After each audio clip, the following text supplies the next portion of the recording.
বাংলাদেশের বিদেশি মিশনে ক্রমবর্ধমান লোকবল সংকট একটি গুরুতর উদ্বেগের বিষয় হয়ে দাঁড়িয়েছে। পররাষ্ট্র উপদেষ্টা মোহাম্মদ তৌহিদ হোসেন এ বিষয়ে কাতারের উদাহরণ তুলে ধরেন। তিনি বলেন, যে মিশন ৩০০ পাসপোর্ট বিতরণ করবে তারা অন্য কোনো সেবা দিতে পারবে না। নাইট গার্ড হিসেবে যিনি যান তাকেও পাসপোর্টে সিল মারানোর জন্য ব্যবহার করতে হয়। এটি অগ্রহণযোগ্য। তিনি আরও যোগ করেন, এই সংকট সমাধানের জন্য আমাদের একটি সুস্পষ্ট পরিকল্পনা তৈরি করতে হবে। মিশনে লোকবল বৃদ্ধি করা হবে। ডিজিটালাইজেশনের মাধ্যমে পাসপোর্টের সেবা সরাসরি সেবা গ্রহীতার কাছে পৌঁছে দিতে হবে, যাতে তাদের মিশনে আসতে না হয়। প্রধানমন্ত্রী ইতালিতে ৬০,০০০ পাসপোর্ট আটকা পড়ে আছে। কাগজপত্রের বিশ্বাসযোগ্যতা নিয়ে সমস্যা রয়েছে। প্রতিটি কেসে কিছু না কিছু জটিলতা বিদ্যমান।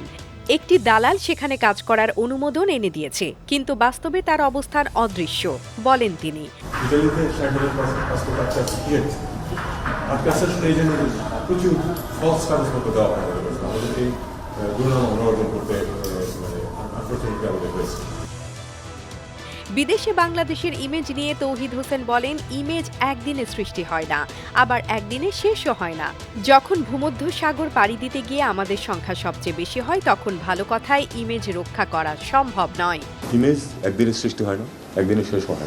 যখন এই যারা ভূমধ্যসাগর পাড়ি দিতে গিয়ে ডুবে মারা যায়, তাদের মধ্যে যখন আমাদের সংখ্যা সবচেয়ে বেশি হয়ে যায়, ইমেজ কিন্তু তখন আপনি ভালো ভালো কথা বলে রক্ষা করতে পারবেন না। দেশের মিশনগুলোতে লোকবল সংকটের এই চিত্র বাংলাদেশের জন্য একটি জাগ্রত সংকেত। সময় এসেছে কার্যকর পদক্ষেপের, অন্যথায় দেশের ইমেজের উপর এর নেতিবাচক প্রভাব পড়তে পারে। AB news desk report.